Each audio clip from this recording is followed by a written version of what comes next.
Sourate 18. El-Kahf, la caverne. Au nom d'Allah, le tout miséricordieux, le très miséricordieux.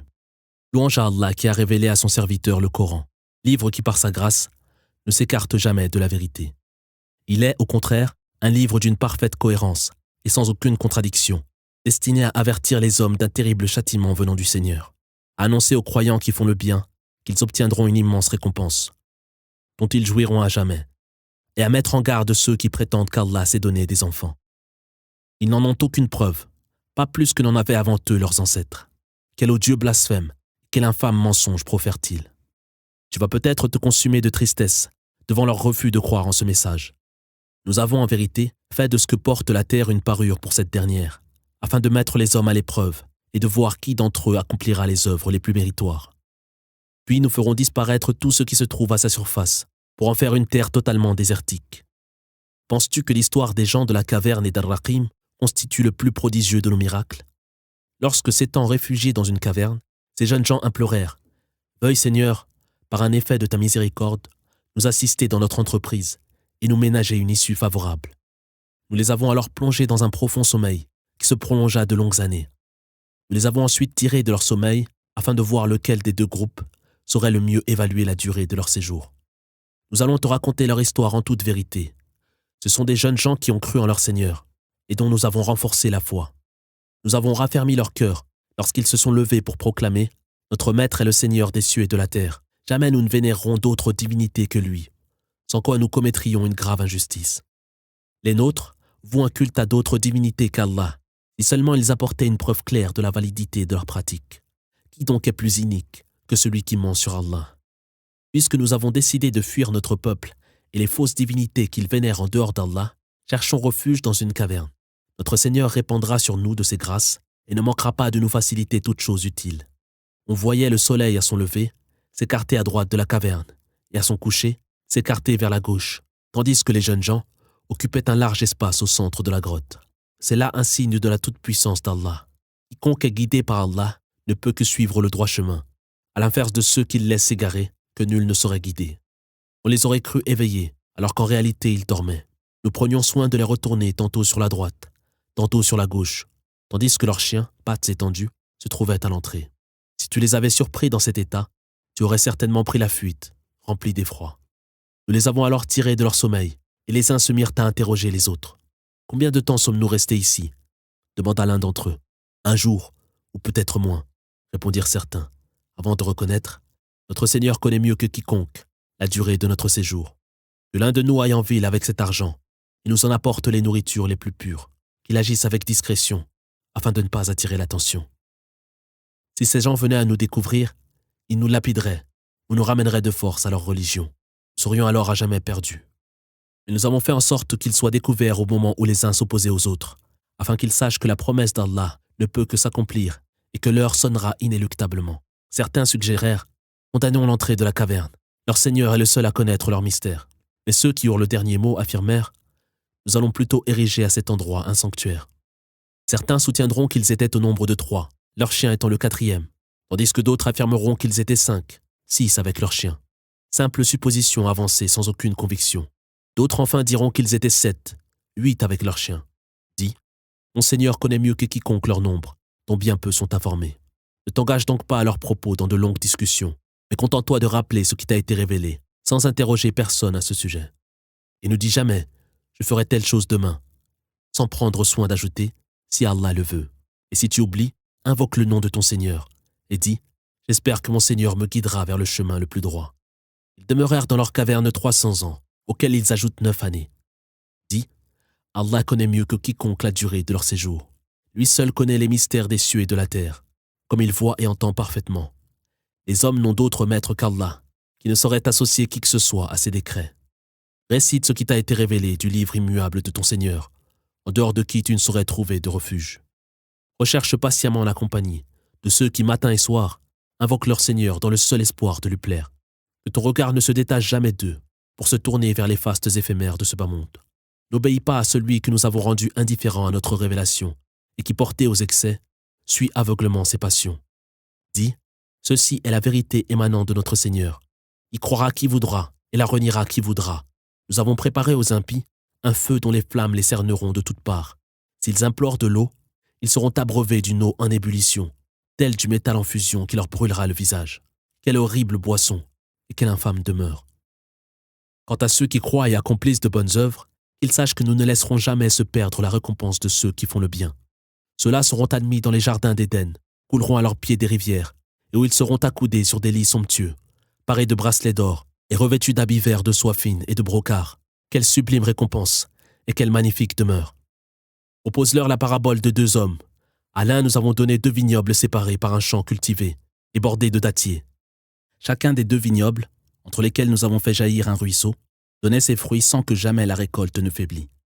Disposant de fruits à profusion, il dit à son compagnon, au cours d'une discussion, « Je suis plus riche que toi, et plus puissant par mon clan. » Pénétrant dans son jardin, coupable envers lui-même, il dit, « Je ne crois pas que tout ceci puisse un jour disparaître. Je ne crois pas non plus que sonnera l'heure, et à supposer que je doive être ramené à mon Seigneur, je connaîtrai certainement un sort bien meilleur. » Son compagnon répliqua, « Renies-tu celui qui t'a créé de terre, puis d'un liquide insignifiant, avant de faire de toi un homme à la forme accomplie? Pour ma part, j'ai pour Seigneur Allah, auquel je n'associe aucune divinité.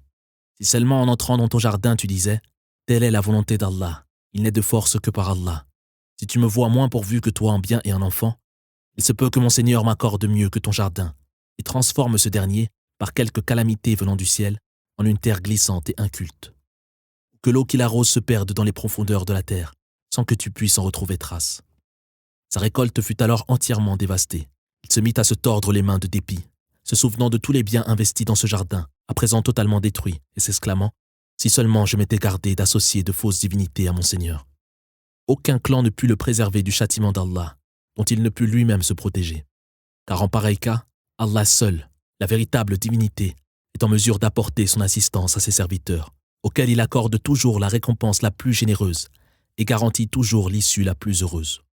Oppose-leur encore la parabole de cette vie, aussi éphémère qu'une végétation, qui, arrosée par la pluie que nous faisons descendre du ciel, se gorge d'eau et s'enchevêtre, mais finit par s'effriter, avant d'être emportée par le vent.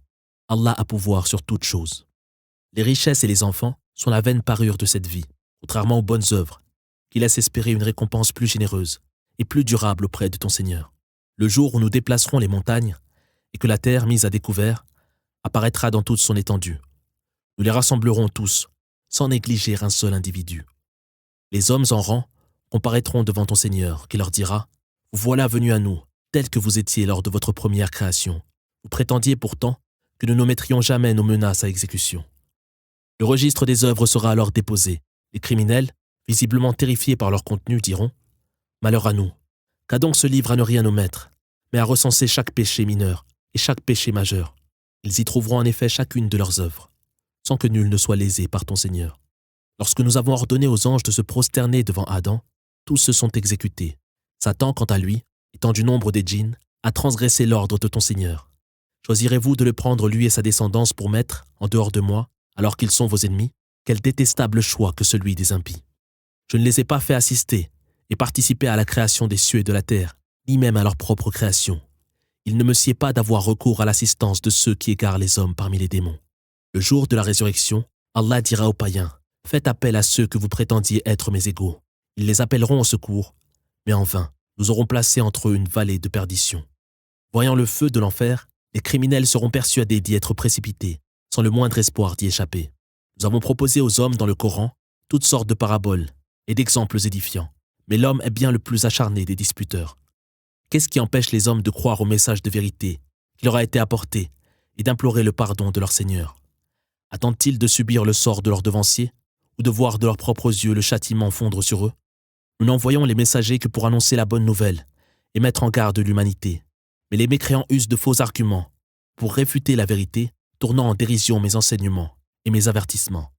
Qui donc se charge d'une plus grande iniquité que celui qui, exhorté à méditer nos signes, s'en détourne en oubliant les méfaits qu'il a perpétrés?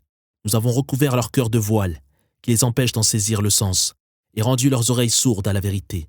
Tu auras beau les inviter à suivre le droit chemin, ils ne répondront jamais à ton appel.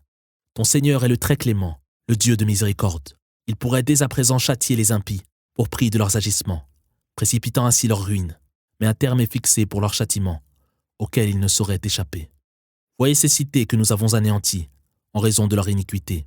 Nous avons assigné un terme pour leur destruction. Moïse adressa un jour ces paroles à son serviteur. Je n'aurai de cesse de progresser tant que je n'aurai pas atteint le lieu où se rejoignent les deux mers. Dussé-je voyager de longues années. Mais parvenus à l'endroit indiqué, les deux hommes oublièrent le poisson qui se fraya un passage dans la mer. Après avoir quitté les lieux, Moïse dit à son serviteur, « Apporte-nous notre déjeuner. Ce voyage nous a durement éprouvés. » Il répondit, « Te souviens-tu lorsque nous nous sommes arrêtés près du rocher? Eh bien, j'ai oublié à cet endroit le poisson. Seul Satan d'ailleurs a pu me le faire oublier.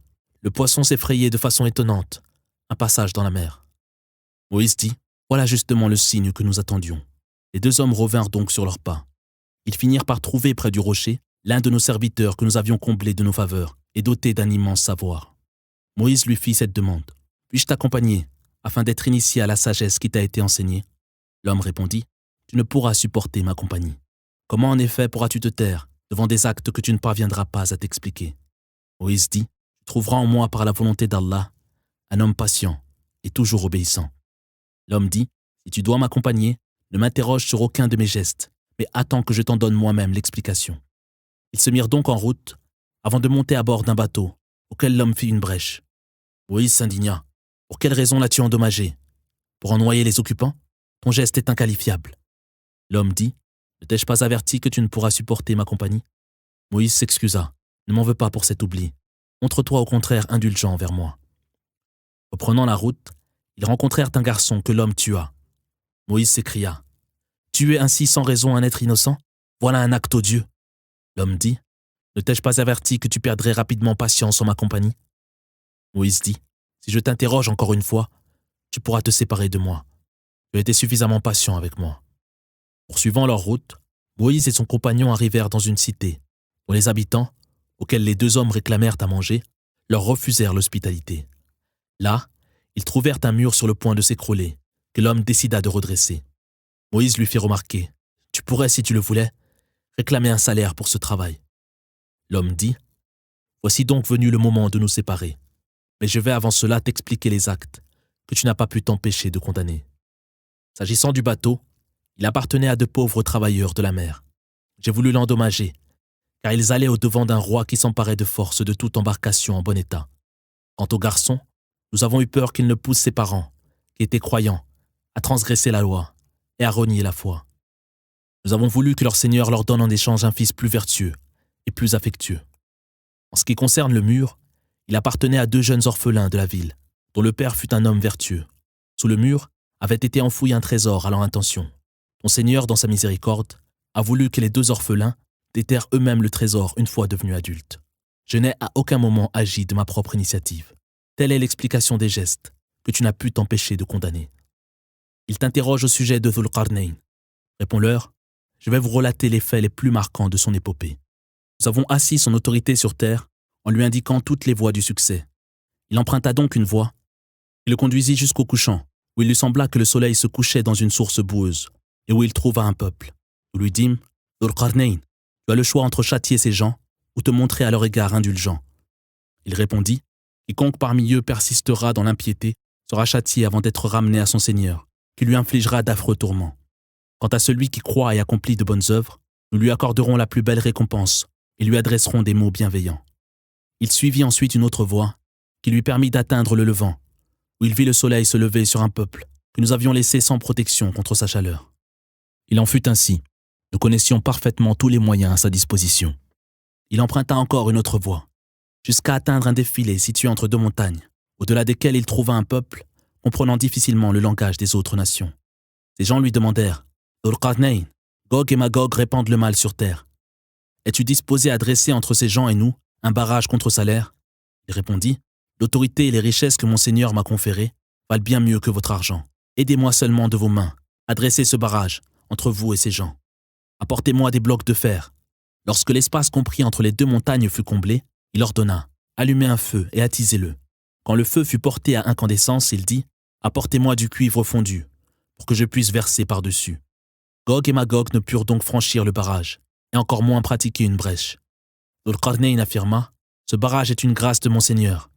Et le jour où s'accomplira sa promesse, il sera par sa volonté entièrement rasé.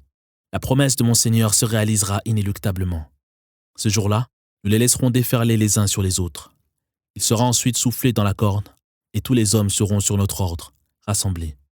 Ce jour-là, nous ferons clairement apparaître la géhenne aux mécréants, qui étaient aveugles à nos signes et incapables d'entendre nos avertissements. Ceux qui ont rejeté la foi, pensent-ils pouvoir prendre mes créatures pour mettre en dehors de moi? Nous avons en vérité préparé pour les impies la géhenne, qui sera leur demeure éternelle. Dis, voulez-vous connaître les hommes dont les œuvres sont les plus vaines? Ce sont ceux qui croient bien agir ici-bas, alors qu'en réalité ils œuvrent en pure perte. Voilà ceux qui, pour avoir renié les signes de leur Seigneur et sa rencontre, ont perdu le bénéfice de leurs œuvres.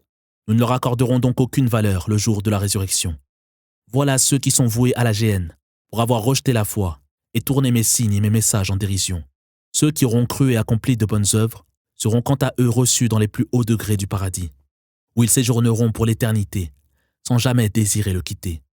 Dis, si l'eau de la mer était une encre, servant à transcrire les paroles de mon Seigneur, celle-ci se viderait avant que ne s'épuisent les paroles de mon Seigneur, même si nous devions y ajouter d'autres mers encore. Dis, je ne suis qu'un homme comme vous, auquel il est révélé que votre Seigneur est un Dieu unique. Que celui donc qui espère rencontrer son Seigneur accomplisse de bonnes œuvres et n'associe nulle divinité au culte de son Seigneur.